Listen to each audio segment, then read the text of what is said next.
નો ખર્ચને સૈદ્ધાંતિક સ્વીકાર કરવામાં આવેલ છે અને 19.67 કરોડનો ખર્ચને બહાલી આપવામાં આવેલ છે. નવસારીની વસુધરા ડેરીના ચેરમેન અને વાઇસ ચેરમેન પદની ચૂંટણી યોજાઈ. ચૂંટણીમાં રાજેશ પટેલ ચેરમેન અને સીતાબેન જાદવ વાઇસ ચેરમેન બન્યા. ભાજપના મેન્ડેટ પર લડી રહેલા કિશોર પટેલની થઈ હાર. ચેરમેન પદ માટે દુવાડાના રાજેશ પટેલને 14માંથી 10 મત મળ્યા હતા, જ્યારે ભાજપના સત્તાવાર ઉમેદવાર કિશોર પટેલને માત્ર 4 મત મળ્યા હતા, જેના કારણે તેમની હાર થઈ હતી. વાઇસ ચેરમેન પદ પર પણ ભાજપ પ્રેરિત કલ્પનાબેન ભીંસરાને હારનો સામનો કરવો પડ્યો હતો. તેમની સામે સીતાબેન જાદવે 9 મત મેળવી વિજય પ્રાપ્ત કર્યો હતો. ભરૂચની જામા મસ્જિદના મૂળ સ્વરૂપ મુદ્દે ઉગ્ર વિવાદ. શહેરના મધ્ય ભાગમાં આવેલી અને પુરાતત્વ વિભાગ હસ્તકની રાષ્ટ્રીય ધરોહર ગણાતી જામા મસ્જિદના મૂળ સ્વરૂપને લઈને મોટો વિવાદ સામે આવ્યો છે. આ સ્થળ પર સમળી વિહાર જૈન મંદિર તથા શ્રી ચક્રધર સ્વામીનું જન્મસ્થળ હોવાનો દાવો કરીને સનાતન ધર્મના સંતો આંદોલનના માર્ગે ઉતર્યા છે, જેને લઈ ભરૂચના શક્તિનાથ ગ્રાઉન્ડ ખાતે સંતોએ શાંતિપૂર્ણ ઉપવાસ આંદોલન શરૂ કર્યું છે. સંતોએ આક્ષેપ કર્યો કે ભારત સરકારની માલિકીનું અને સંરક્ષિત રાષ્ટ્રીય ધરોહરનું સ્થળ હોવા છતાં ત્યાં નિયમોનું ઉલ્લંઘન કરીને ગેરકાયદે પ્રવૃત્તિઓ ચાલી રહી છે તથા સ્થળની ઐતિહાસિક ઓળખ બદલવાના પ્રયાસો થઈ રહ્યા છે, જેને લઈ પુરાતત્વ વિભાગ કડક કાર્યવાહી કરી આ ઐતિહાસિક સ્થળને તેના મૂળ સ્વરૂપમાં પુનઃસ્થાપિત કરે તેવી માંગ કરવામાં આવી હતી. એને જ્યારે અત્યારે કેટલાક વ્યક્તિ, કેટલાક સમાજના વિશેષ લોકો એને મસ્જિદનું સ્વરૂપ આપી રહ્યા છે, ત્યારે પુરાતત્વ વિભાગને અમારે જાગૃત કરવું છે કે જો તમે આ સ્થાપત્ય સંભાળ્યું છે તો એને મૂળ સ્થિતિમાં જાળવી રાખવું. એમાં જે કંઈ બીજું એને વિકૃત કરવા માટેના જે પ્રયત્નો થઈ રહ્યા છે, એનું નામ બદલવાના પ્રયત્નો થઈ રહ્યા છે, એને દૂર કરવા માટે આ સંતોનો આગ્રહ છે અને આને વેળાસર સરકારે એના માટે સંજ્ઞા લેવી જોઈએ. સમાચાર. ડાભેલની 2 કંપનીઓમાં લાગેલી આગ કાબૂમાં આવી છે. ટોટલ પેકેજિંગ નામની કંપનીમાં લાગી હતી આગ બેકાબૂ બનતા બાજુની કંપનીમાં પણ આગ લાગી હતી. બાજુની એશ પેકેજિંગ કંપની પણ આગની ઝપેટમાં આવી છે. 2 કંપનીઓમાં આગથી આસપાસના વિસ્તારમાં દોડધામ. 5થી વધુ ફાયર બ્રિગેડની ટીમો ઘટના સ્થળે પહોંચી. જોકે આગનું સ્વરૂપ જોતા ફાયર બ્રિગેડ આગ પર સંપૂર્ણપણે કાબુ મેળવવા ભારે જહેમત ઉઠાવી પડી હતી. ઘટનામાં કોઈ ઈજા કે જાનહાની થઈ ન હતી, પરંતુ આગ લાગવાનું કારણ જાણી શકાયું નથી. આ કંપનીઓ પ્લાસ્ટિક પેકેજિંગ મટીરિયલ બનાવે છે. આગ તમામ માલસામાન બળીને ખાક થઈ ગયો છે.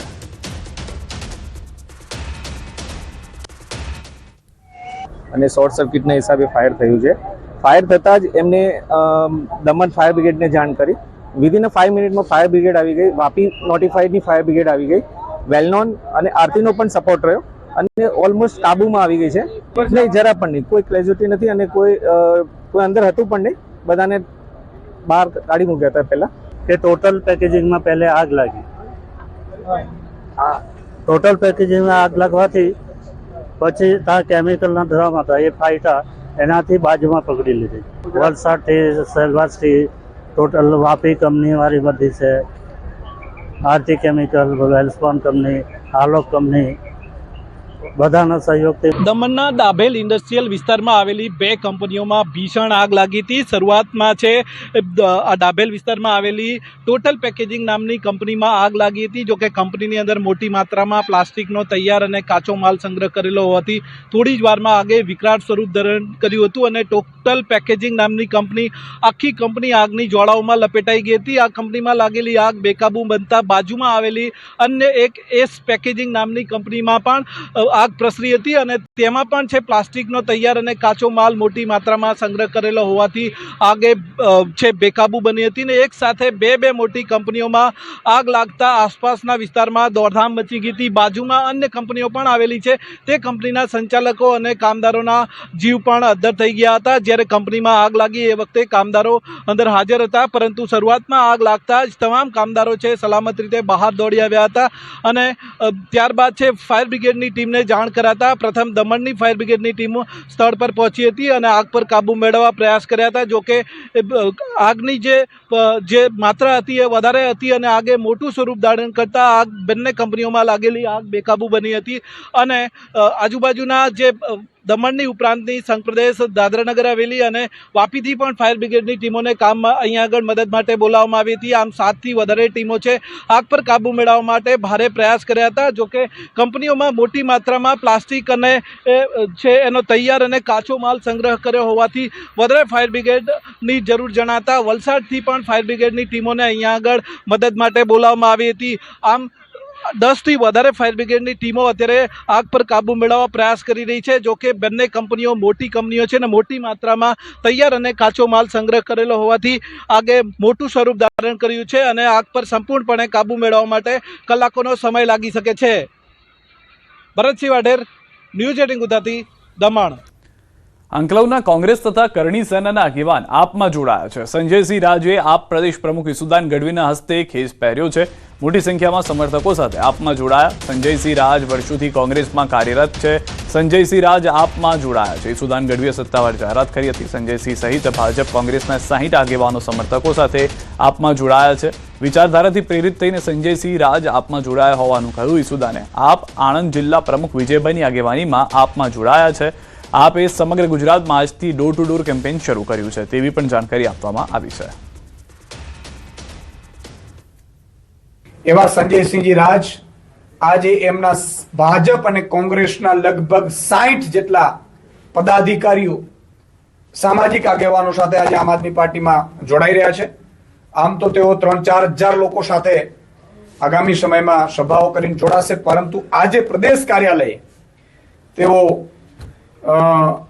આમ આદમી પાર્ટી અને એની વિચારધારાથી જોડાઈ રહ્યા છે, જે મને ખૂબ આનંદ છે.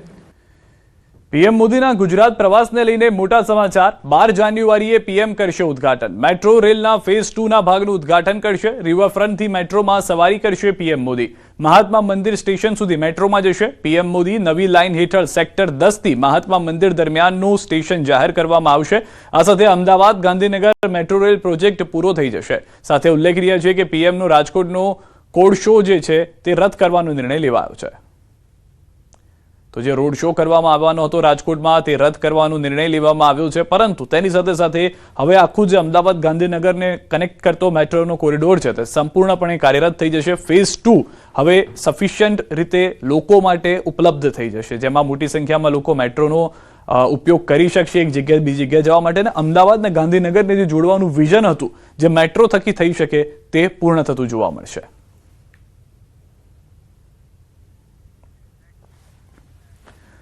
સુરતમાં ઝડપાયેલા નકલી ઘી મામલે મોટો ખુલાસો. ₹150માં તૈયાર થઈ જતું નકલી ઘી ₹350માં વેચતા હતા. આ નકલી ઘી 6 મહિનાથી કરતા હતા વેચાણ. 2 લાખથી વધુનો મુદ્દામાલ કર્યો જપ્ત. સુરતમાં નકલી ચીજવસ્તુઓની ભરમાર છે. તબેલાની આડમાં નકલી ઘી બનાવવાનું ઝડપાયું છે કારખાનું. લસકાણા વિસ્તારમાંથી ઝડપાયું છે નકલી ઘી. શુદ્ધ ઘીના નામે નકલી ઘીનું કરતા વેચાણ. પોલીસે બાતમીના આધારે ઝડપી પાડ્યું કૌભાંડ. સોયાબીન ઓઇલ અને વેજીટેબલ ઓઇલમાં ઘી બનાવવાનું એસેન્સ ભેળવી નકલી ઘી બનાવાતું.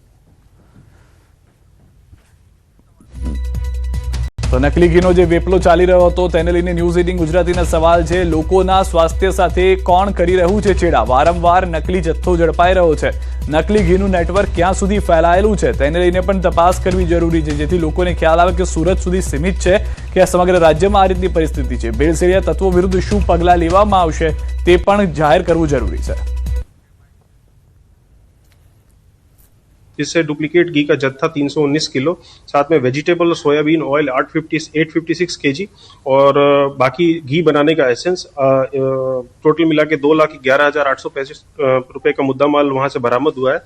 ये इनका ऑपरेशन ऐसा था कि ये डुप्लीकेट घी बनाने के लिए जो पाल्मोलिन ऑयल या सोयाबीन ऑयल है उसमें थोड़ा सा ओरिजिनल घी डाल के उसमें घी का एसेंस डाल के उसको गर्म करते थे और उसको होमोजेनाइज करके फिर मार्केट में करियाने की दुकान और मिठाई के शॉप्स में उसको बेचते थे. तो उनकी कॉस्टिंग पड़ती थी वो 150 रुपए के जैसे पड़ती थी और जो ये मार्केट में बेचते थे 300-350 रुपए में बेचते थे. पिछले 6 महीने से ये ऑपरेशन ये कर रहे थे और हमें ये बात नहीं मिली तो हमने इस पर रेड किया और इसमें अभी फिलहाल जानवा जोग दाखिल करके सारे सैंपल्स को सीज कर लिया गया है. અમરેલી સમાચાર. આંકડિયામાં નકલી ખાતરની ફેક્ટરી ઝડપાઈ છે. એસઓજીના અધિકારીએ નકલી ફેક્ટરીનો કર્યો છે પર્દાફાશ. હલકી ગુણવત્તાનું ખાતર બનાવવાનું નેટવર્ક ઝડપાયું છે.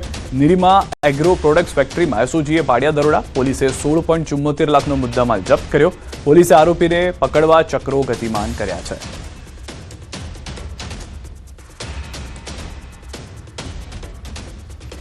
વાવ થરાદ દિયોદર પોલીસ સ્ટેશનની બહાર મહિલાઓએ આપઘાતનો પ્રયાસ કર્યો છે. ઝેરી દવા ગટગટાવીને આત્મહત્યાનો પ્રયાસ કર્યો. આરોપી સામે ફરિયાદ આપતા સમયે જ મહિલાએ દવા ગટગટાવી દીધી. પોલીસ સ્ટેશન કેમ્પસ બહાર મહિલાની કરતૂતથી દોડધામ મચી ગઈ.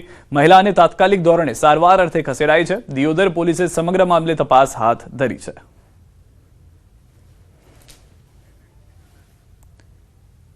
વલસાડ જિલ્લામાં નશાના કાળા કારોબારને નાથવા વલસાડ જિલ્લા પોલીસ દ્વારા અભિયાન હાથ ધરવામાં આવ્યું છે. આ અંતર્ગત વલસાડ જિલ્લા એસઓજી પોલીસે જિલ્લામાં 2 દિવસમાં વાપી અને વલસાડમાંથી 4 કિલોથી વધુ ગાંજાનો જથ્થો ઝડપી 4 આરોપીની ધરપકડ કરી. પોલીસે પ્રથમ વલસાડના ધોબી તળાવ વિસ્તારમાં એક મકાનમાં રેડ કરતા તેમાંથી અંદાજે 2 કિલોથી વધુનો ગાંજાનો જથ્થો મળી આવ્યો હતો. સાથે અભય તિવારી નામના આરોપીની ધરપકડ કરી હતી. આ સાથે જ વાપીના અંબામાતા મંદિર વિસ્તારમાંથી પણ પોલીસે 2 કિલોથી વધુના ગાંજાના જથ્થા સાથે સૌરવ શાહ, વિકી શાહ અને કુણાલ શાહ નામના 3 આરોપીની ધરપકડ કરી હતી.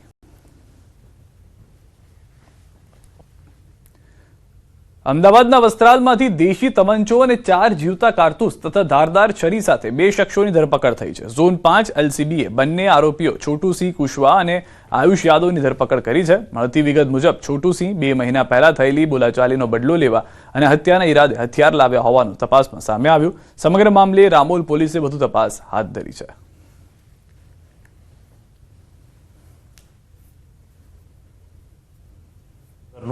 દેશી બનાવટનું તમંચો છે, જેના આધારે એલસીબી ટીમે તેઓ જ્યારે પોતાના વ્હીકલ એક્ટિવા સાથે પસાર થતા હતા તેમની પીછો કરી અને તેમને તપાસ્યા ત્યારે તેમની પાસેથી એક દેશી બનાવટનો તમંચો, 4 કારતૂસ લાઈવ તથા એક ધારદાર ચપ્પુ મળી આવેલું હતું. જેની સાથે ઝઘડો થયો હતો તેને મારવા માટે આ લોકો મર્ડરના ઈરાદે નીકળ્યા હતા. સુરતમાં પ્રતિબંધિત ચાઇનીઝ દોરીનો જથ્થો ઝડપાયો. વરાછા પોલીસ દ્વારા કરવામાં આવી હતી રેડ. વરાછા પરિમલ સોસાયટીમાંથી ચાઇનીઝ દોરી પકડી પાડી.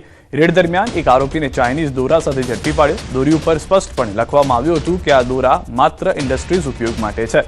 છતાં પણ આવા ઇસમો ચાઇનીઝ દોરાનું વેચાણ કરે છે. કાતિલ દોરાથી અનેક લોકોના ગળા કપાયા છે. ચાઇનીઝ દોરાના ઉપયોગથી લોકોના મૃત્યુ પણ થયા છે. વરાછા પોલીસે 29,000થી વધુનો મુદ્દામાલ કબજે કરી તપાસ હાથ ધરી છે.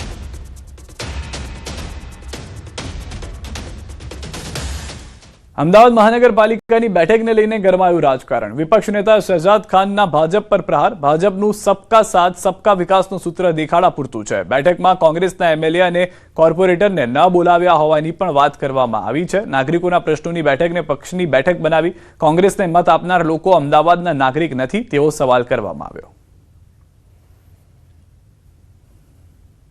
एक तरफ तो भारतीय जनता पार्टी सबका साथ और सबके विकास की बातें करती है, वही दूसरी ओर ये नारा के बिल्कुल विपरीत कार्य करती है. कांग्रेस पार्टी के मेंबर्स को वोट दिए, क्या वो जनता अहमदाबाद शहर की जनता नहीं है? कि ये मीटिंग एक पॉलिटिकल एजेंडा और पॉलिटिकल स्टंट है. लेकिन कांग्रेस पार्टी को बॉयकॉट करके मीटिंग करने से ये साफ बताता है कि विकास कार्यों पर किस प्रकार से भेदभाव किया जाता है.